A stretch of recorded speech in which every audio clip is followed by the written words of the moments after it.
رزق میں برکت اور کشادگی آتی ہے،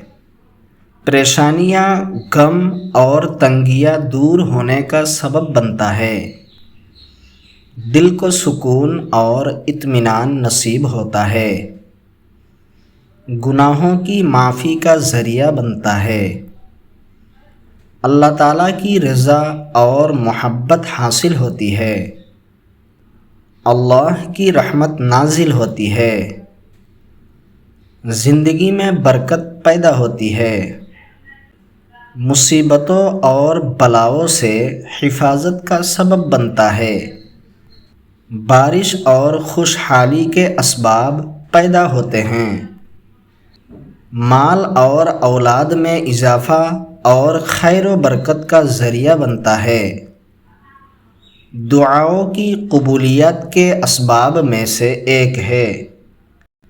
دل کی سختی کم ہوتی ہے اور روح پاکیزہ ہوتی ہے،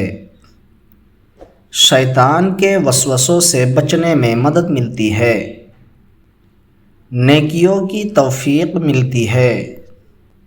نیک اعمال کی توفیق نصیب ہوتی ہے، دل سے مایوسی ختم ہوتی ہے اور امید پیدا ہوتی ہے، ایمان تازہ اور مضبوط ہوتا ہے، برے انجام سے حفاظت کا سبب بنتا ہے، اللہ تعالیٰ کی قربت حاصل ہوتی ہے، فرشتے استغفار کرنے والوں کے لیے دعا کرتے ہیں، زندگی میں خیر و برکت اور آسانیاں پیدا ہوتی ہے، آخرت میں کامیابی اور جنت کے حصول کا سبب بنتا ہے۔ اگر آپ اس طرح کی معلوماتی ویڈیوز روزانہ دیکھنا چاہتے ہیں تو چینل کو ابھی سبسکرائب کر لیجئے۔